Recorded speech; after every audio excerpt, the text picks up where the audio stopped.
Police station में बैठे हुए बातें कर रहे थे। तभी पास में रखा हुआ टेलीफोन रिंग करता है। हेलो हेलो हेलो, आवाज आ रही है? अबे कौन बोल रहा है बे? DSP here. Hello, sorry sir, वो आवाज नहीं आ रही थी। मुझे लगा कोई मजाक कर रहा है मेरे साथ। वो आज 2-3 बार ऐसे कॉल आ गए ना, इसीलिए मुझे ऐसा लगा। Just shut up and listen carefully. Yes sir. बाहर दंगे हो रहे हैं, किसी ने लोगों को आपस में भड़का दिया है, जाकर संभालो। और हाँ, मुझे शाम तक पूरा शहर शांत चाहिए। ठीक है सर, मैं अपनी टीम को लेकर अभी निकल रहा हूँ। जय हिंद सर। डीएसपी सर का कॉल आया था, बाहर दंगे चल रहे हैं, सभी अपने अपनी गन ले लो और मेरे साथ चलो।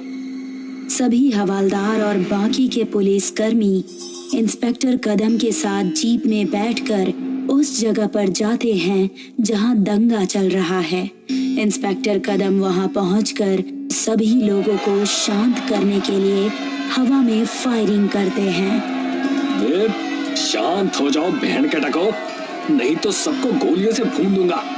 जब कोई भी शांत नहीं होता तो इंस्पेक्टर लगातार हवा में फायरिंग करते रहते हैं।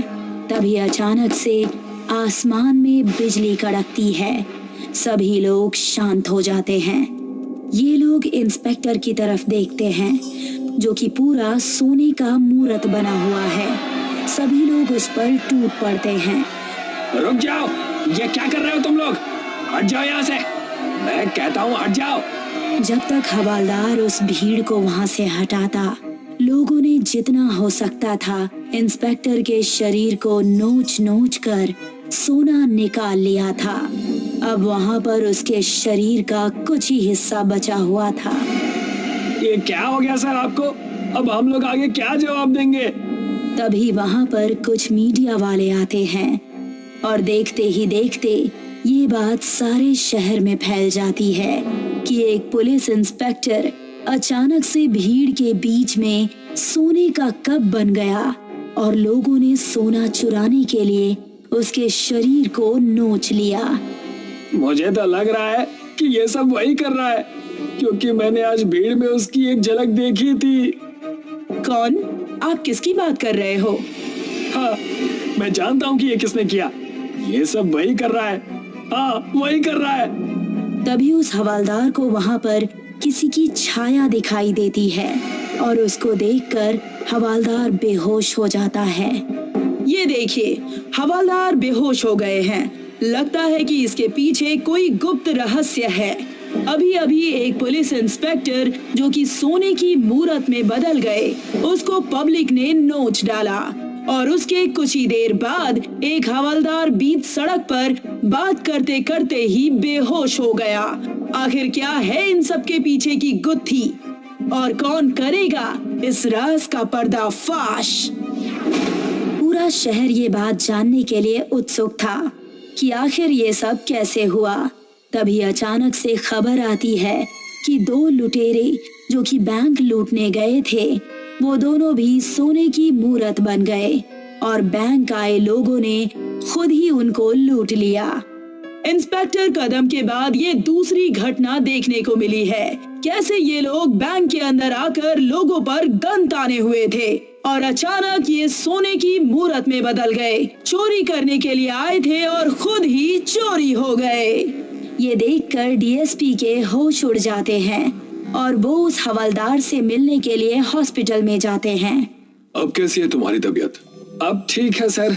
उस दिन तुम मीडिया वालों को कुछ बताने जा रहे थे, क्या बात है, मुझे बताओ। ये सब वही कर रहा है साहब। मैंने उसकी परछाई को अपनी आंखों से देखा था उस दिन। कौन और किसकी बात कर रहे हो तुम? वही जिसने पुलिस की गाड़ी के सामने कूदकर अपनी जान दे दी थी। क्या? तुम्हें कैसे पता कि ये वही है? क्या तुम्हें परछाई में उसका चेहरा साफ साफ दिखा था? हाँ सर, मैंने साफ साफ देखा था, वो वही आदमी था। तभी हॉस्पिटल का दरवाजा खुल जाता है और तेज हवा चलने लगती है। हवा में कोई उड़ता हुआ दिखाई देता है। जैसे ही हवलदार की नजर उस पर पड़ती है, हवलदार की आवाज गायब हो जाती है। क्या हुआ तुम्हें? बोलो। नर्स, डॉक्टर, यहाँ आ जाओ। डीएसपी के चिल्लाने पर डॉक्टर वहां आ जाते हैं और हवलदार का चेकअप करते हैं। क्या हुआ डॉक्टर? अभी तो ये मुझसे बात कर रहा था, अचानक से तेज हवा आई और इसकी आवाज चली गई। लगता है इनको कोई सदमा लग गया है। इनकी आंखों को देखकर ऐसा लग रहा है कि इन्होंने कोई ऐसी चीज देख ली है जिससे इन्हें बहुत डर लगता है। ठीक है डॉक्टर, इनका ध्यान रखिए और जब इसकी आवाज वापस आ जाए तो मुझे कॉल कीजिएगा। डीएसपी हॉस्पिटल से चला जाता है। वो पार्किंग से अपनी कार निकालता है और पुलिस स्टेशन के लिए निकल जाता है। वो 2 लुटेरे तो मर गए, इंस्पेक्टर को भी लोगों ने नोच नोच कर खत्म कर दिया। अब मेरी बारी है, लगता है वो मुझे भी नहीं छोड़ेगा। डीएसपी खुद से बात करते करते तभी उसकी गाड़ी के सामने कोई आ जाता है और वो अपनी गाड़ी को दूसरी तरफ मोड़ देता है। उसकी कार का एक्सीडेंट हो जाता है। तभी उसके सामने वो साया आ जाता है। प्लीज मुझे मत मारो, मुझे छोड़ दो। मैंने तुम्हारा क्या बिगाड़ा है? याद करो वो रात जब मैं तुम्हारे पास इसी तरह गिड़गिड़ाते हुए आया था कि मेरी दुकान लूट ली गई और मेरी मदद कीजिए, पर आपने और उस इंस्पेक्टर ने मिलकर उन लुटेरों का साथ दिया। मुझे माफ कर दो, मुझसे बहुत बड़ी गलती हो गई थी। उन लोगों ने मुझे पैसे का लालच दिया और मैं बहक गया। कितने पैसे में खरीदा था तुम्हें, बताओ? मुझे माफ कर दो, मैं आज के बाद कोई भी ऐसा काम नहीं करूंगा। कितने पैसे दिए थे तुम्हें उन लोगों ने? उन्होंने मुझे लूटा हुआ सोना दिया था। प्लीज अब मुझे जाने दो। मैं तुझे मारूंगा तो नहीं, पर तड़पाऊंगा जरूर। जिस तरह मैं अपने लूटे हुए सोने को वापस पाने के लिए तड़पता रहा ना, उसी तरह तू खुद सोना बनकर तड़पेगा और लोग तुझे खुलेआम लूटेंगे। वो भूत डीएसपी के पैरों को सोने का बना देता है।